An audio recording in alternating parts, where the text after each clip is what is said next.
Praise the Lord, hallelujah, जय मसीह की। परमेश्वर आप सबको बहुत ऐसे आशीष दे। आज के सुंदर सुबह के लिए प्रभु का धन्यवाद। और इस समय आइए हम परमेश्वर के वचन कर अपने मन को लगाएं। मेरा नाम पास्टर शिमोन पतरस है।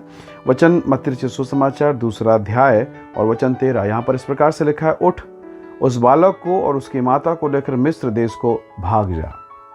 परमेश्वर के लोगों, इस वचन को पढ़ने के बाद आपको एहसास हो गया होगा कि मैं किस विषय पर बात कर रहा हूँ। ये समय था, ये घटना था जब प्रभु यीशु मसीह का जन्म हुआ और राजा हेरोदेस बच्चों को मरवाने पर था। और यदि आप इसके 13 पद को देखते हैं तो यहाँ पर लिखा है, हेरोदेस उस बालक को ढूंढने पर है कि उसे मरवा डाले। एक छोटा सा बच्चा पैदा हुआ है और उसे नाश करने के लिए उस देश का राजा, उस देश का मुखिया अपने तलवार को उठा रहा है। कितना मुश्किल है ना। सोचिए कि वो परमेश्वर होकर, वो स्वर्ग का राजा होकर, सारी सृष्टि का रचयिता होकर सब त्याग कर मनुष्यों के लिए आया और आज वही मनुष्य उसे मारने के लिए दौड़ा रहे हैं। छोटा बच्चा ही था ना, छोटा बच्चा। और क्रिसमस की कहानी में हम इतना ही सीखते हैं, सेंटा क्लॉज और बहुत सारी चीज़ों को, बस छोटी मोटी बातों को देखते हैं, एक पक्ष को। पर इसका दूसरा पक्ष देखिएगा। यूसुफ एक पिता है और उस बालक के जन्म के बाद अब यूसुफ की दुश्मनी राजा से हो गई है। घर छोड़ के भागता है, परिवार छोड़ के भागता है, संपत्ति छोड़ के भागता है, मित्र छोड़ के चला जाता है, अपने काम को छोड़कर रातों रात भाग जाता है उस बच्चे को और उस माँ को लेकर एक ऐसे देश में जिसे वो जानता नहीं। वो मिस्र को चला गया।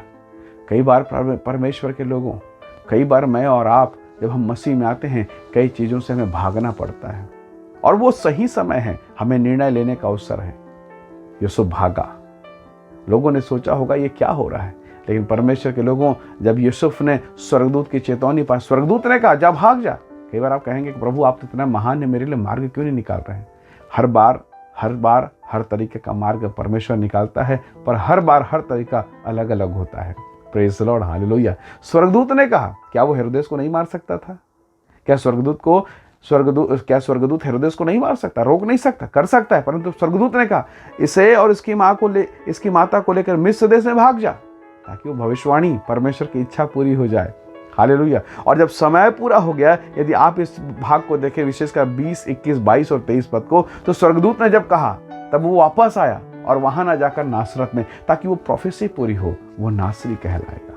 परमेश्वर के लोगों, आपके जीवन में कई बार ऐसी दशाएं आएंगी जब आपको कुछ जगह से हटना पड़ेगा, कुछ नए जगह पे जाना पड़ेगा, कुछ नए स्थान पर परमेश्वर आपको आशीष देगा।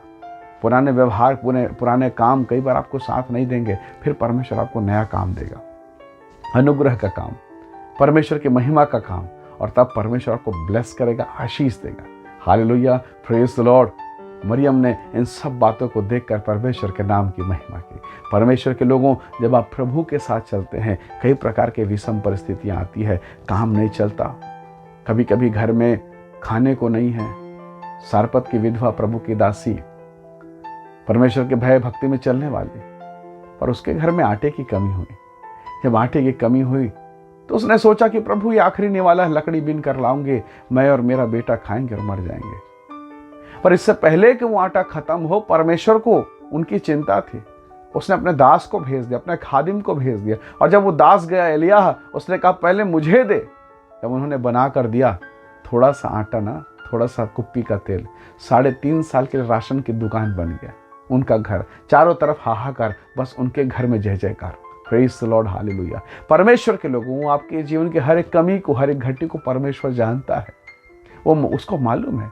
इससे पहले कि इब्राहिम अपने बेटे को मोरियाह पर्वत पर लेकर जाता, इससे पहले कि बलि के स्थान पर जाता, मेमना पहले से बंधा है। इससे पहले कि नाव में आंधी और तूफान आए और चेले डूब जाएं, यीशु नाव पर पहले से मौजूद है। इससे पहले कि पतरस डूब जाए, यीशु जल में पहले से बचाने को स्थिर है। Hallelujah, praise the Lord. मेरे भाई, मेरी बहन, जब आप प्रभु के साथ चलते हैं, बहुत सारा उतार चढ़ाव आता है। डरिए मत, घबराइए मत, कभी भी विचलित मत होइए। ऐसी दशा में अपने यीशु का हाथ पकड़िए, नहीं तो ये चीज़ें आपको डुबा देगी, आपके विश्वास को डावाडोल कर देगी, तोड़ देगी। कई बार जब बेटी के शरीर पर बीमारी आ जाए, बेटा के शरीर पर रोग आ जाए, पत्नी के शरीर पर, पति के शरीर पर, बहुत मन विचलित हो जाता है। जब काम न चल रहा हो और मकान मालिक कह दे कि घर खाली कर दो, बहुत मन विचलित हो जाता है। लेकिन याद रखिए, आपका परमेश्वर आपकी सुधि लेगा, सहायता करेगा और आपके लिए सीधा मार्ग निकालेगा। सब अच्छा चलता है, अचानक कुछ बिगड़ जाता है, चिंता ना करें, परमेश्वर सहायक बनेगा। वो आपके घर में एलिय्याह को भेजेगा, आपको ब्लेस करेगा, आशीष देगा और आपके उस खाली पड़े मटके को उत्तम दाखरस से भरेगा। प्रभु आपको बहुत ऐसे आशीष है। आइए दुआ करें। सर्वशक्तिमान परमेश्वर, इनके खाली घड़ों को भर, इन मटकों को भर, ताकि बेहतरीन और बेहतरीन और बेहतरीन हो जाए, यह स्वादिष्ट हो जाए, इनकी कमियां महिमा में बदल जाए, इनकी घटी भरपूरी में बदल जाए। प्रभु हर एक के जीवन को ब्लेस कर, आशीष दे परमेश्वर, अपनी महिमा से भर दे प्रभु जी। पिताजी, आपका वचन कहता है कई बार जब यीशु हमारे जीवन में आता है, हमारे घरों में आता है, कई जगह से हमें हटना पड़ता है, कई जगह से हमें बचना पड़ता है, और यदि हम ऐसा करते हैं एक दिन महिमा के स्थान पर पहुंचते हैं। मेरे प्रिय लोगों को आशीष दे, जो इस वीडियो को देखते हैं, वचनों को सुनते हैं, ये ब्लेस्ड हो जाएं, आशीषित हो जाएं, इनके जीवन में तेरी महिमा होने पाए। धन्यवाद पिता, आपने मेरी प्रार्थनाओं को सुना। प्रभु यीशु के सामर्थी नाम से मांगते हैं, आमीन आमीन। धन्यवाद आप सबको इस वीडियो को देखने के लिए। दूसरों को भी शेयर करें, आशीष के भागीदार हों। हालेलुया, प्रेज़ द लॉर्ड, जय मसीह की।